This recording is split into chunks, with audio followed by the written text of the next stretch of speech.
What's up, YouTube, man? I just parked for the night. Finna make this quick video, man, and I'm finna go lay down. The topic of the night, right? Guy posted this video on TikTok earlier, right? And it was regarding training and how these mega carriers, how they'll take a new driver, right? He ain't got 6 months experience, and then they will put a trainee with him. So now the new driver is training the newer driver, which just creates, nobody is learning shit, right? They just running to make money and shit, right? So that's my question, right? So I believe my solution to that issue would be, like when I was with Maverick Transportation, right? When I was with Maverick, we ran, me and my trainer, we ran on 1 clock. 1 clock, me and my trainer ran on the whole time I was training with him.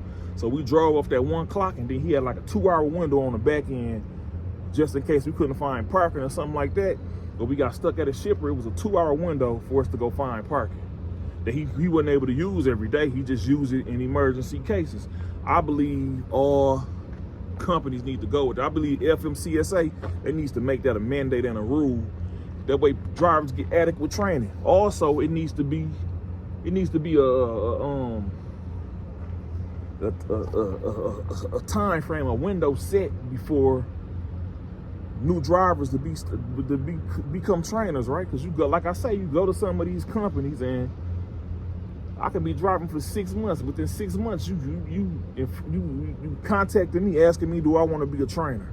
Of course I'm gonna say yeah, because you telling me, I'm finna make an extra 10 cents because I'm training another driver. So of course I'm gonna say yeah, I want to be a trainer so I can make that extra 10 cents. Plus I'm also getting all these extra added miles on because I got a team driver, because we running. When I was running 1,800 miles a week, oh, he can run another 18 a week. So now, instead of me just running 1,800 miles a week, now I'm getting shit over 3,000 miles a week running, because I got a teammate in the truck with me that I'm supposed to be training, but I really ain't training him because I'm sleeping when he driving, and when I'm driving, he's sleeping. So it's just a bunch of bullshit. I feel like that's some shit that needs to be put on the books to makes the road safe, because the narrative that we run with is that foreigners are the reason that the roads are so unsafe, which is a crock of bullshit. It's not solely foreigners is the reason that the roads are bullshit, and they not solely responsible for bad rates. It's so many variables that play into that. So I feel like FMCSA needs to also come onto the books, the Sean Duffy or whatever the fuck his name is. That's something he needs to also put on the books, and they need to make that a law, to where somebody holding a new CDL, they not allowed to train. I say 2 years. I say you need to be trained 2 years before you allowed to train somebody else, because that's also a part of the reason, man.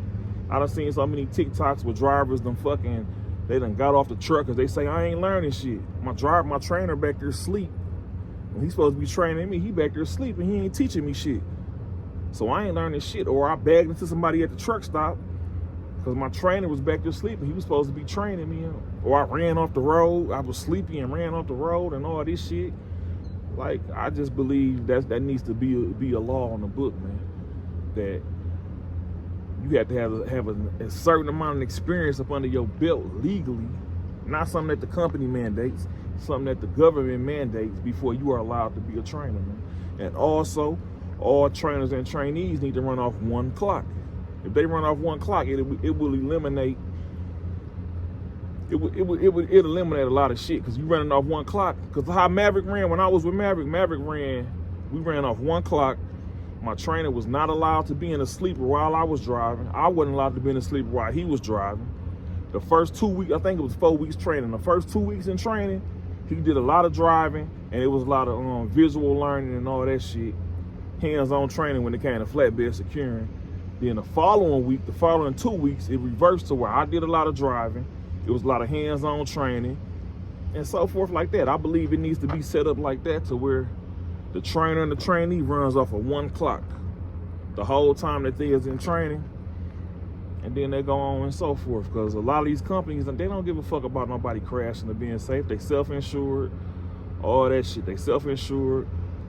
And they don't give a fuck about fucking up a driver's CDL or none of that shit. They gonna use them for what they worth, kick them out the door with all these damn tickets and points, and fuck up they DAC so they can't go to another company and get another job and all that shit, because he bumped into a fucking gas pump at the Loves or some shit like that. So Yeah, I believe it's setting up. The industry is setting up new drivers to fill.